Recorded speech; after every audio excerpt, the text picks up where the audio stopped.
Hey internet, Caligula here and welcome to another video. Welcome in fact to the third of the 3 Bates Motel themed videos that I've been doing recently on my channel. This build is extremely exciting because, as you could already see by the title of the video, today I am building the Bates house from Bates Motel. And I'm super excited to show you this video because I had a lot of fun building this house and I'm really happy with how it came out. So this house is really iconic. Ever since the 1960s when Psycho first came out, I haven't been familiar with it since then, but it's been an iconic house since then. I believe that the style of this house is a Queen Anne, and it just looks so foreboding and also so beautiful yet worn down. It was just really a lot of fun to build. It was actually fun experimenting with roofs in this build because I couldn't quite get the effect that I wanted just by using a few different kinds of roofs, if that makes any sense. I actually had to multiply a lot of them to get the pitch of the roof that I wanted because, as you can see by looking at the build, what I was trying to go for was a hipped roof that had a flat top, but when I would just try to use one hipped roof in The Sims, it would just become like this thin line at the top. So in order to make it look flat, I had to use a bunch of those roofs together. I used, for the exterior of the build, one of the wooden panelings from, I think it's from the Spooky Stuff pack. It took me a little bit to decide on exactly what shade I wanted because I actually really like those wood panels. I love how dilapidated they look and how worn down they look. And I just think that the texture of that paneling is really nice and adds a lot. But I finally decided on this gray toned one because that's the thing when you look at the exterior of this house. It's extremely gray. And I didn't want to detract from that exterior color of the house, so I made sure to try to choose light colored windows. Actually, I only used 2 window types in this build, and both of them had gray window frames. They were actually a little bit problematic because one of the windows that I chose for its shape. It's that square window with the rounded top. I chose that because the shape of it is exactly the shape of the windows in the build. Also, it takes up 2 squares of space, which makes it really big. It's also just a nice window to put curtains on. But the problem with it is that I actually had to flip it inside out, I think, because that window comes with paneling, which is gray. And when I turned that gray paneling to the outside of the house, it just looks so weird because it just looks like something that's meant to be on the inside. So I ended up flipping all the windows backwards. So if you look closely, you could actually see that the Sims windows they can't be opened from the inside, I don't think, but they don't open the windows anyway. And of course, since I was doing the Bates house, I had to include this beautiful front porch. The walls of this house are extremely tall and the columns on the front porch just really emphasize that. Also, the original house has these beautiful wood detailings that I definitely wanted to include. And overall, I'm really happy with how the exterior of the build came out. It looks very gray, which is exactly what I wanted. The roofing could have been a little bit more steep, the pitch of the roofing, but I'm overall pretty happy with how it came out. I love how the front porch looks. It took me a while to figure out what to do with the back of the house, but you'll see me landscape and build in the backyard a little bit later in the video. Moving on now to the interior. So the first room that I worked on was the living room. And as I've said before, my method when I furnish rooms is usually to just find an item that I need. So if I'm furnishing a bedroom, I'll find a bed, or if I'm furnishing a living room, as you can see, I'll find a couch that I like. Then I'll usually pull out a bunch of other couches, look at all their different swatches, compare them, see which ones go together, which ones I like best, and then use the color scheme of that main furniture item to inspire, I guess, the other items in the room. So that's what I tried to do here. The reason why I chose this sort of beigey, creamy, orange colored couch was because that was the kind of couch that was in the living room in this series. And I chose to go with the blue wall because I think that that's also true to the series as well. Unfortunately, I had to use a grand piano when the piano in the series, the one that Norma plays on pretty frequently, is actually an upright piano. But I didn't think that was too big of a deal because the living room is huge. And it was actually kind of nice that the piano ended up taking up more space because it might have felt a little bit empty if it weren't there. But yeah, you could just see me trying to choose what couches to include, what chairs to include. I couldn't decide for a long time if I wanted to go with blue chairs or red chairs. I like the pop of color of the red, but I think I had just a hard time coming to terms with it. I do think that I end up going with red in the end. I also had a hard time choosing the curtain colors and exactly what kind of curtains I wanted to choose because, man, we need more curtains in The Sims 4, especially curtains that are sheer and that you could actually see through, because in the living room of the Bates house, the curtains are lace curtains, but they also have heavier drapes on top of those, and it would be lovely to have curtains that actually like wave in the breeze a little bit. I think that they actually do, some of them, but we only have a few options with sheer curtains. We have a few curtains that contain both drapes and sheer curtains. I think we have exactly one of those. And then we have some more just sheer curtains on their own. So sometimes you can layer those and combine them, but sometimes it doesn't always work. So it would just be nice to have more. It would be especially nice to have lace curtains. I think that that could be used in a lot of old builds. But anyway, I really like how the living room turned out in the end. You'll see I do end up changing the color of the rugs to red, so they end up matching those chairs a lot better. And I think that once I do that, it really pulls the whole room together and makes it look like the living room in the series. Moving on now to the kitchen. So the kitchen in this house is really important because a lot of stuff takes place in this kitchen. Those shots of Norma cooking in the kitchen and Norman coming down to see his mother are just, they're just really memorable. So I really wanted to get the kitchen right. Unfortunately, we don't have that many counters. I had a hard time picking out what counters I wanted to use because I had a hard time finding both a color swatch that I liked as well as a counter type that I liked, because I didn't want the counters to look ultra modern because this is an old house, right? But I also wanted to try to match the color scheme that was in the kitchen in the show as much as I possibly could. I think that in the show, the countertop is, what do you call it, a butcher block counter? The one that looks like wood or a cutting board. So, and I think that the cabinets are white. I think that the cabinets are actually a little bit more white and retro, kind of like the fridge. I know this fridge doesn't look really retro here. So overall, I'm pretty happy with the cabinets that I chose in the end. They're not exactly like what's in the series, but they're pretty close. I did decide to go from, I think that I decided to go with a different tile in the end. I really like the tile that's currently in the kitchen here. I don't think that I've ever used it before. I really liked that it was gray because I thought that that tied in the gray accents from the window panelings that I mentioned earlier. But later on, I found either a tile or a linoleum that just looked more like the actual pattern of the floor in the kitchen in the show. So I decided to go with that instead. You see me here trying to add a hutch or just trying to fill up this space just a little bit. I end up actually putting the basement door over there later on, so you'll see that when we get to the basement. Moving on now to the foyer. So the most important thing that I wanted to include in the foyer was that lighting fixture that is on the banister. I actually made that lighting fixture by taking an outdoor lamp and sizing it down, and I used two of them together and rotated them so that they were at 90 degrees from each other. And that ended up looking pretty much exactly like the lighting fixture that's on the end of the railing there. So yeah, the foyer was pretty simple to do, except despite the fact that it was really simple to furnish, it actually took me quite a while to furnish just because I'm so indecisive with rugs. I end up going with that runner, but later on I end up sizing up the runner, and I think that it fits the room much better. So you'll see that in the house tour at the end. Moving on now to the dining room. So they weren't often in the dining room in the series. However, there's one episode where Norma cooks a family dinner, and it's a really important episode, and so I really wanted to include the dining room because of that.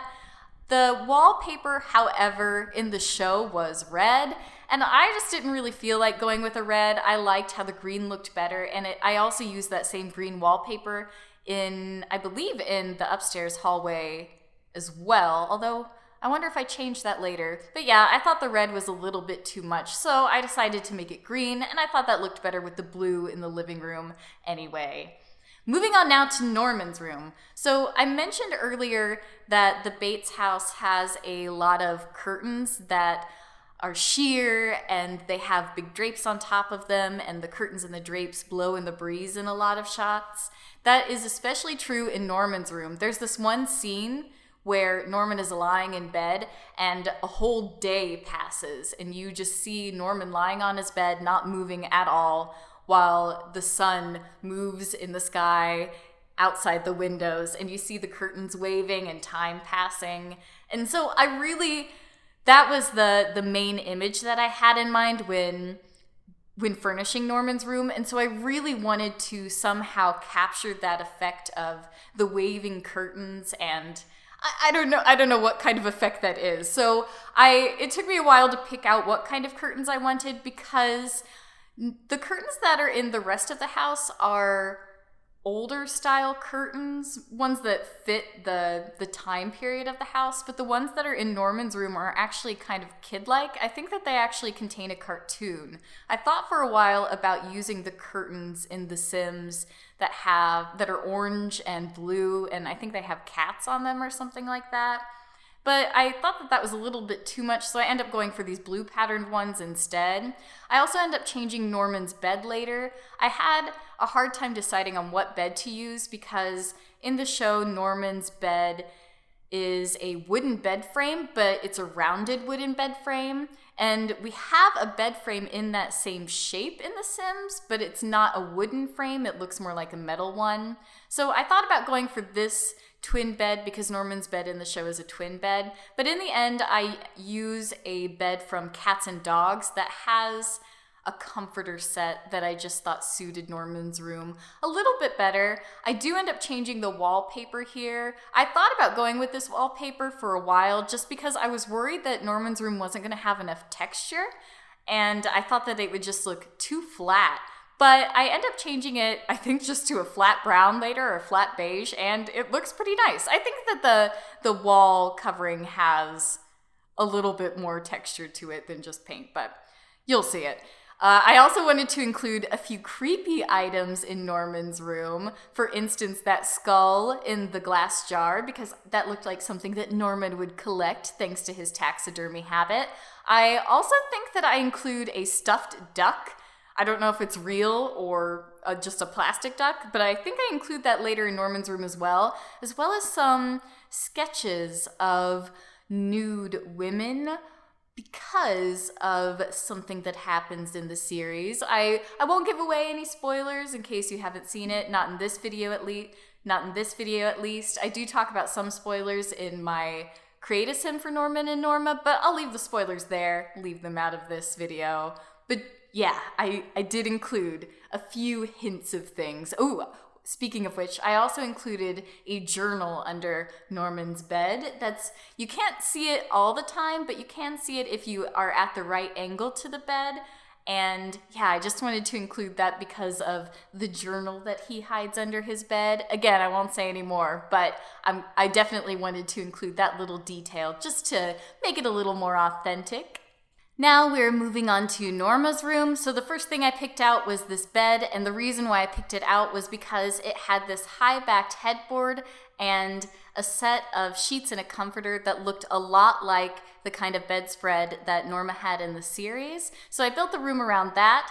I do think that I end up staying with this wallpaper. I think it's called Lion in Fall, and I really like it. I like that it has just a slight pattern, and I actually like a lot of the shades that it comes in. I think I use it several times throughout the house.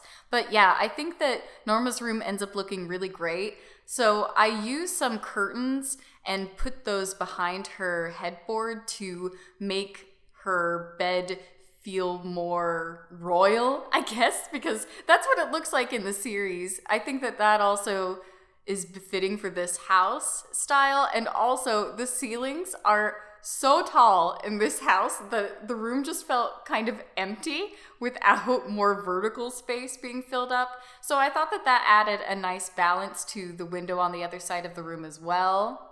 I made sure to include a vanity in the corner of the room because Norma has one, and as well as this old Victorian style lamp. Is it a Victorian style, the lamp with the tassels? I believe she has one of those in her bedroom in the show, so I definitely wanted to include it.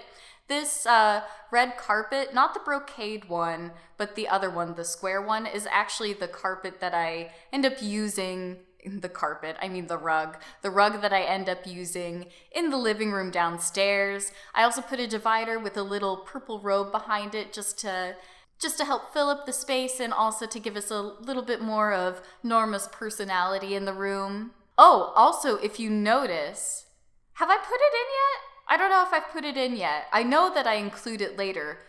What am I talking about? I'm not sure if I've put it in yet. But there ends up being a door that connects Norma and Norman's room, just like in the show. So I thought that was a nice touch because that actually is a pretty important plot point in the show. So I'm glad that I remembered to include that. Let me tell you something about this house. This house has so many lamps. There may be 100 lamps in this house, like 100 lighting fixtures, and it's still pretty dark. I like using a lot of small lighting fixtures rather than just big bright lights above, just because I like the shadows that they cast, and I do like how it looks at night. But man, there are a lot of lamps. There are like 8 lamps in every room of this house. Like both wall lamps and table lamps, but geez, it's a lot of lamps. Like, look at this. There are 2 on either side of her bed, 2 on her dresser, 1 on her vanity, 2 on the other window, and then the tall one. That's 8 lamps just in Norma's room. I may end up taking some of them out later, but geez, it's still a lot of lamps.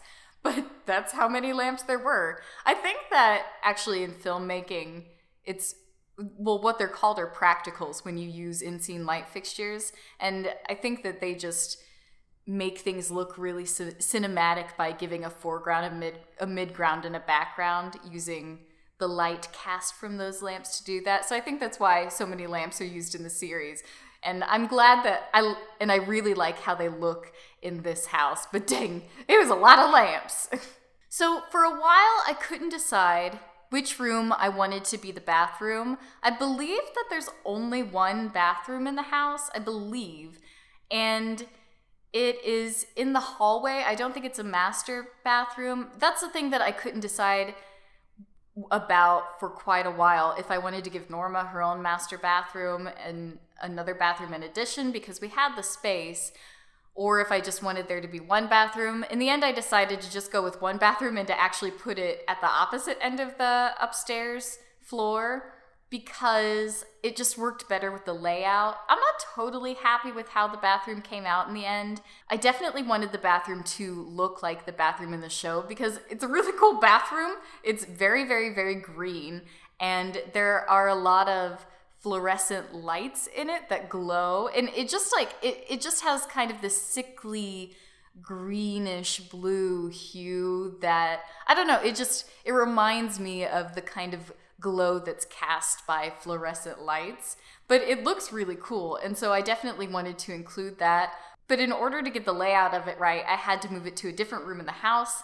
I end up using the spot where I originally tried to put the bathroom just as an extended version of the upstairs hallway, which I was glad that I decided to do in the end because that's actually true to the house. That's actually what the upstairs hallway looks like. So I was really glad that I decided to change the location of the bathroom, both for the sake of its layout and for the sake of the upstairs hallway. Yeah, so I like how the bathroom came out. I'm not totally satisfied with it because, yeah, it doesn't have like that greenish glow that I really wanted, but it's a nice bathroom. It's a bathroom, whatever. So at this point, I was mostly finished with the upstairs. My plan was to go back downstairs, finish out the basement, and touch up some of the other rooms, and then go back and finish the upstairs hallway. But before I did that, I had to figure out where to put the basement stairs, and I really did not want to disrupt the look of the downstairs foyer. So getting those stairs in just the right place was a little bit tricky. So like I said earlier, I actually end up putting the door to the stairs in the kitchen, which I think works out great. So in order to do that, I had to move the stairs in the foyer over just a little bit so I could have enough room in the kitchen to get the stairs down. I also closed off the back part of the foyer a little bit, just as kind of like a corner room that I think has doors on all sides, but that's where the stained glass window is. That stained glass window is a very important part of the house. It's also just a beautiful part of the house, but it does come into play in terms of the plot later on in the series. So yeah, moving on now to the basement. I could have done a lot more with the basement, but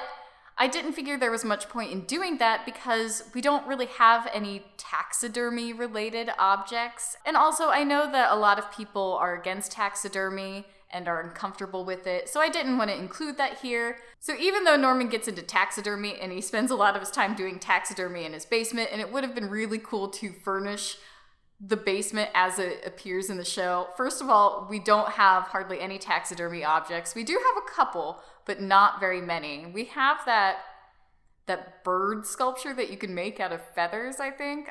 I don't think I included that in here because you have to get it out of debug, and I don't think I ended up doing that. But there's also the duck one, and that may be about it. But so my idea was to furnish the basement before Norman got his taxidermy hobby. So before he filled up the basement with all his taxidermy stuff. So I end up putting a woodworking bench down there so maybe he could do some woodworking. Oh, by the way, I tested out using the motel as a retail lot and it works. A lot of people come. They also started buying a lot of the motel furniture when they came. I didn't actually get them to try buying the vet treats from the vet treat vending machine, which is why I had made it into a retail store. Because if they could do that, you could get a lot of customers on the lot without them actually buying up the furniture. But I actually haven't had time to have Norman make any vet treats, so I still don't know if that works. I think that there's probably a way you can make it as a retail store. I don't know if I'll upload it as a retail store as a generic lot. I like how it looks as a retail store. You can do a lot of things that you can have Norma and Norman do a lot of things that they would do in the motel, and the motel didn't have that many customers anyway. So I like it as a retail store. I'll probably upload it to the gallery as a retail store, but if that doesn't end up working out for you, you can always change it. Moving on now to the backyard. So the backyard is very small, which made it pretty easy to landscape. So I think I've mentioned this before, but I was trying to make this house and especially the backyard look like it did at the very beginning of season 2. So after Norma and Norman have lived there for a while and all of the flowers are sprouting and the backyard is quite beautiful. So that's what I wanted to make it look like. So that's why I put in a bunch of flowers. I need to actually have Norma, my Norma sim, plant flowers in the flower beds, but I like all of the landscaping that I included here, and I'm really glad that I included the laundry day stuff pack clotheslines. I thought that those were just the perfect thing to include in the backyard, because what I didn't want to do was, because the yard, especially the backyard, is so small, I didn't want to close it off with a fence, but I also didn't want it to just look like it ended where the lot ended. So I was actually able, with the sneaky bb.moveobjects trick, able to rotate the clothesline so they actually extend a little bit out of the lot. And I do end up adding some grassy patches here and there, as I always do. And I was sure to do that around the clotheslines just to make them look a little bit more lived in. Overall, I'm pretty happy with how the backyard came out. You could see that I built in a back porch. A few people actually enter the house from that back porch, so I thought it was really important to include. I wasn't quite sure what to do about the roof here, because if there was no roof there and it was a flat-topped roof, which is kind of what I wanted, that there would be no windows in that upper hallway, and it would look weird on the exterior for there to be no windows. So I slapped a bit of a roof on. I think it looks okay. I like the yard more than that back part of the house, but it's fine. I think it looks nice. I am pretty satisfied with it, but yeah, the roofing was a little bit of a challenge in this build, as it usually is in every build that I attempt. So the backyard was the last part of the house that I worked on, which means that we're coming to the end of the video. Stay tuned for the house tour at the end. I think that you'll really enjoy it. I really enjoyed filming this house tour, and I'm really, really proud of what I've built here. I think that it looks great, and I hope you do too. Anyway, thank you so much for watching this video. I really hope that you enjoyed it, and I will talk to you in my next one. Goodbye! Goodbye!